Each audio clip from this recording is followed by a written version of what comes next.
आज मैं आपके सामने केवल 4 सेंटेंसेस रखूंगा, ओनली 4 सेंटेंसेस, और उनकी ग्रामर में थोड़ा घुसूंगा।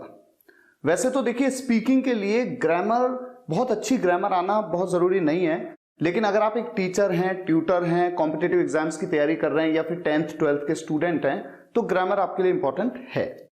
और आज के वीडियो में आप ये देख पाएंगे कि ग्रामर कितनी डीप होती है। एक एक चीज, एक एक सेंटेंस में, एक एक वर्ड को भी कैसे बताया जाता है ग्रामर में कि ये क्या है। तो आइए शुरुआत करते हैं। सेंटेंस जैसे कि एक आपके सामने है, दिस इज माई पेन। अगर मैं आपसे पूछूं कि इस सेंटेंस में सब्जेक्ट क्या है और प्रेडिकेट क्या है, तो मुझे लगता है आप में से अधिकतर को ये पता है कि सब्जेक्ट है दिस, लेकिन प्रेडिकेट के बारे में कई लोग नहीं जानते हैं। तो मैं आपको बता देता हूं, सब्जेक्ट के अलावा जितना भी सेंटेंस हो, सब्जेक्ट के अलावा यहां पर क्या है, इज माई पेन, ये पूरा का पूरा क्या है, प्रेडिकेट। अगर मैं बात करूं दूसरे तरीके से कि सब्जेक्ट क्या है, वर्ब क्या है और ऑब्जेक्टिव पार्ट क्या है, तो यहां पर सब्जेक्ट है दिस, वर्ब है इज और ऑब्जेक्टिव पार्ट में आ रहा है माई पेन। अब इसमें हम थोड़ा सा डीप चले जाते हैं, एक एक करके वर्ड को देखते हैं। दिस, ये क्या है? सब्जेक्ट तो है, लेकिन सब्जेक्ट किस तरह का है? आप जानते हैं पार्ट्स ऑफ स्पीच कौन कौन से होते हैं? Noun, pronoun, verb, adjective, adverb, article, preposition, conjunction, interjection. तो क्या आप बता सकते हैं कि ये क्या है इनमें से?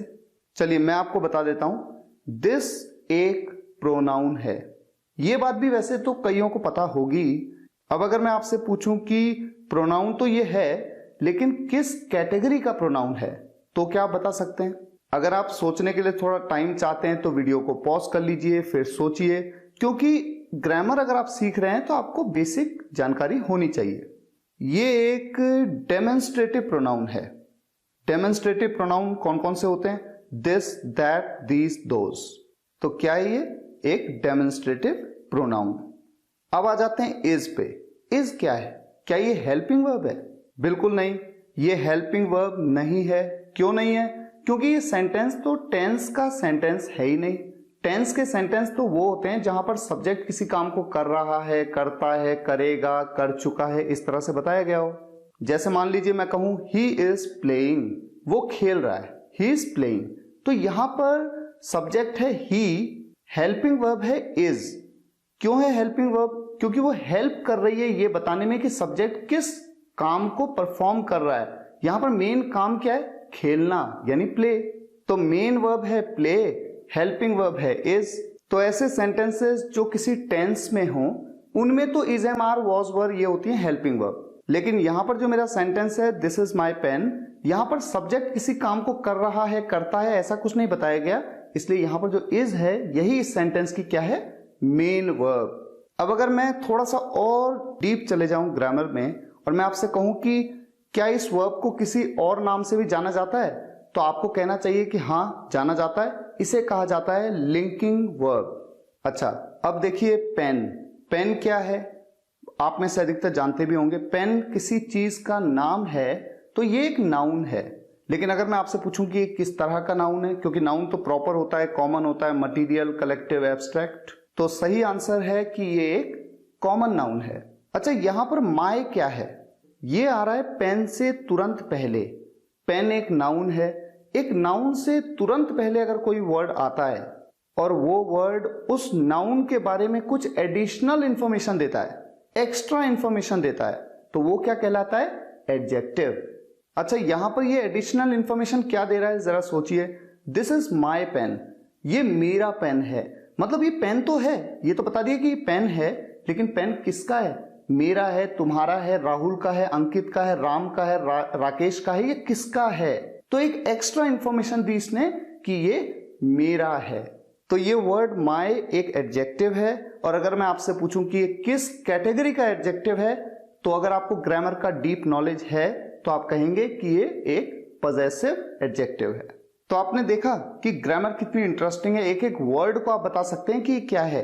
दिस एक डेमोन्स्ट्रेटिव प्रोनाउन है, इज एक लिंकिंग वर्ब है, माय एक पजेसिव एडजेक्टिव है और पेन एक कॉमन नाउन है।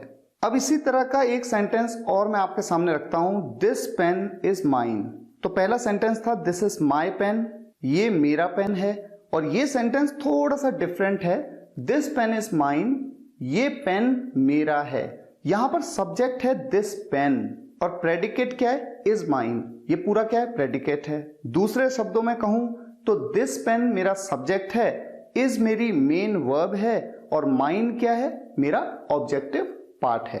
अब अगर यहां पर आप देखें कि दिस क्या है, जैसे पिछले सेंटेंस में दिस था एक डेमोन्स्ट्रेटिव प्रोनाउन, क्या यहां पर दिस एक प्रोनाउन है? सोचिए, नहीं है, क्योंकि पेन से पहले आ रहा है। पेन जो कि एक कॉमन नाउन है, उससे तुरंत पहले आ रहा है और उसके बारे में कुछ एडिशनल एक्स्ट्रा इंफॉर्मेशन दे रहा है। क्या इंफॉर्मेशन दे रहा है?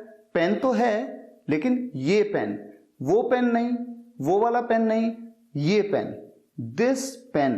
तो ये जो वर्ड दिस है, चूंकि पेन के बारे में एडिशनल इंफॉर्मेशन दे रहा है, तो इसलिए यहां पर ये एडजेक्टिव की तरह काम कर रहा है। और फिर मैं आपसे पूछूं कि ये कौन सा एडजेक्टिव है, किस कैटेगरी का एडजेक्टिव है, तो आपको कहना होगा ये डेमोन्स्ट्रेटिव एडजेक्टिव है। तो यहां पर एक इंटरेस्टिंग बात आपको और पता लग गई कि दिस, दैट, दीज, दोस, ये चारों डेमोन्स्ट्रेटिव प्रोनाउन की तरह भी काम करते हैं अगर ये सब्जेक्ट में अकेले आ रहे हो, और ये डेमोन्स्ट्रेटिव एडजेक्टिव की तरह काम करते हैं अगर ये सब्जेक्ट में किसी नाउन से तुरंत पहले आ रहे हो और उस नाउन के बारे में एडिशनल इंफॉर्मेशन दे रहे हो।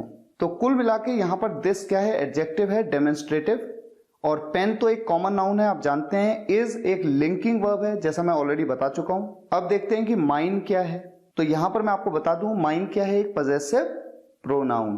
तो देखिए, my, his, her, their, your, our, ये जो हैं ये सभी के सभी किसी न किसी नाउन से पहले आते हैं, तो ये हैं पजेसिव एडजेक्टिव।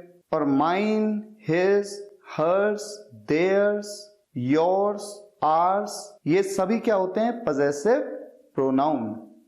अब एक सेंटेंस आपके सामने रखता हूं, I have met 5 boys and 4 girls today. मैं आपसे पूछता हूं कि सेंटेंस किसी टेंस में है या नहीं है, तो आपका आंसर होना चाहिए है, क्योंकि यहां पर हैव आ रहा है, और हैव के बाद वर्ब की कौन सी फॉर्म आ रही है, थर्ड फॉर्म। ये किसकी थर्ड फॉर्म है, मीट की थर्ड फॉर्म। मीट मतलब मिलना। तो प्रेजेंट परफेक्ट टेंस में ये सेंटेंस है। इस सेंटेंस का मतलब क्या है, मैं आज 5 लड़कों और 4 लड़कियों से मिल चुका हूं या मिल लिया हूं। अब मैं आपसे पूछूं कि यहां पर सब्जेक्ट क्या है, तो आप कहेंगे आई, जो कि एक प्रोनाउन है। कैसा प्रोनाउन है, इसे पर्सनल प्रोनाउन भी कहते हैं, इसे सब्जेक्टिव भी कहते हैं क्योंकि ये सब्जेक्ट में आता है। हैव क्या है, ये एक हेल्पिंग वर्ब है क्योंकि ये सेंटेंस टेंस कैटेगरी का है, और यहां पर जो मेन वर्ब है वो क्या है, मेट। किसकी फॉर्म है वो, थर्ड, मीट की। अच्छा, यहां पर बॉय और गर्ल ये तो नाउन है। आप में से अधिकतर जानते होंगे बॉय या गर्ल ये तो कॉमन नाउन होते हैं। इनसे तुरंत पहले कौन से वर्ड आ रहे हैं, 5 और 4। तो ये दोनों क्या हैं, जैसा कि मैं ऑलरेडी आपको बता चुका हूं कि किसी भी नाउन से पहले अगर कोई वर्ड आए और वो उस नाउन के बारे में एडिशनल इंफॉर्मेशन दे, एक्स्ट्रा इंफॉर्मेशन दे, कुछ अतिरिक्त सूचना दे, वो वर्ड होते हैं एडजेक्टिव्स। आप देख सकते हैं, जब मैं कहता हूं बॉयज, तो मैंने कहा 5 बॉयज, तो जब 5 कहा तो आपको क्लियर हो गया कि लड़के तो हैं, लड़कों से तो मैं मिला, लेकिन कितने लड़कों से मिला, आपको उनकी क्वांटिटी क्लियर हो गई। तो ये 5 और 4 क्या है, एडजेक्टिव्स हैं।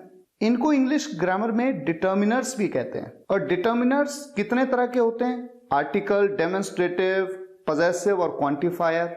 ये बात मैंने आपको डिटर्मिनर्स के वीडियो में बताई है। और अगर मैं आपसे पूछूं कि ये किस कैटेगरी के डिटर्मिनर्स हैं, 5 और 4, तो सही आंसर होगा क्वांटिफायर, क्योंकि क्वांटिफायर वो डिटर्मिनर्स होते हैं या वो एडजेक्टिव होते हैं जो किसी भी नाउन की क्वांटिटी बताते हैं। क्वांटिटी बताते हैं जैसे कि 1, 2, 3, 4, 5, 6, 10, 100, 1000। अच्छा, यहां पर एंड क्या है, एंड एक कंजंक्शन है। कंजंक्शन क्या होते हैं, जो 2 वर्ड्स को या 2 सेंटेंसेस को जोड़ देते हैं। यहां पर 5 बॉयज एंड 4 गर्ल्स, इन दोनों को जोड़ा है इसने, एंड ने, तो ये कंजंक्शन है। फिर मैं अगर आपसे पूछूं कि टुडे क्या है, तो अगर आप वीडियो को पॉज करके ध्यान से सोचेंगे और अगर आपको ग्रामर का नॉलेज है तो मैं आपको बता दूं कि टुडे एक एडवर्ब है। अच्छा, ऐसा क्यों, आपको सोचिए, जिस तरह से एडजेक्टिव किसी नाउन के बारे में एडिशनल इंफॉर्मेशन देता है, उसी तरह से एडवर्ब किसके बारे में एडिशनल इंफॉर्मेशन देता है, किसी वर्ब के बारे में या किसी एडजेक्टिव के बारे में या किसी दूसरे एडवर्ब के बारे में।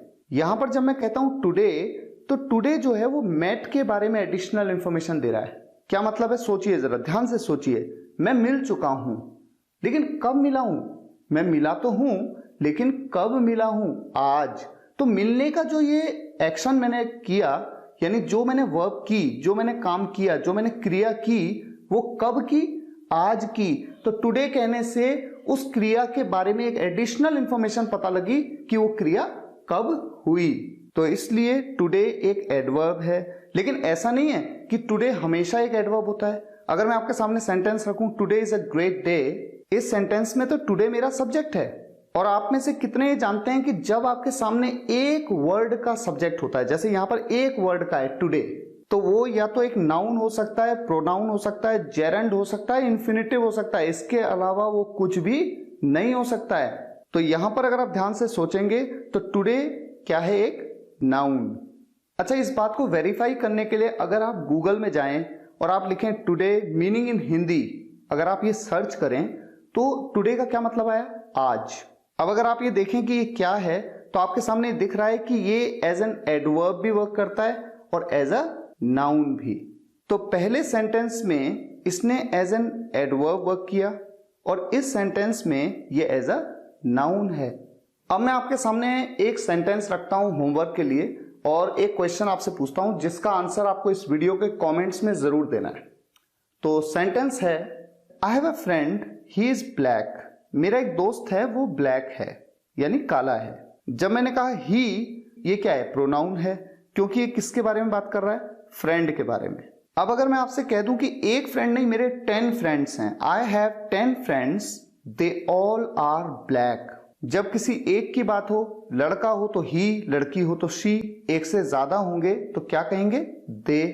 लेकिन अगर मैं आपके सामने एक सेंटेंस रखूं, I have a chair that is black, मेरे पास एक चेयर है, वो काली है, यानी काले रंग की है। तो यहां पर मैंने दैट प्रोनाउन का यूज किसके लिए किया? चेयर के लिए, एक चेयर के लिए। लेकिन अगर मैं कह दूं आई हैव 10 चेयर्स, मेरे पास 10 चेयर्स हैं, वो सभी काली हैं, तो क्या मैं कह सकता हूं दे ऑल आर ब्लैक? क्या मैं दे का यूज एक से ज्यादा चेयर्स के लिए कर सकता हूं?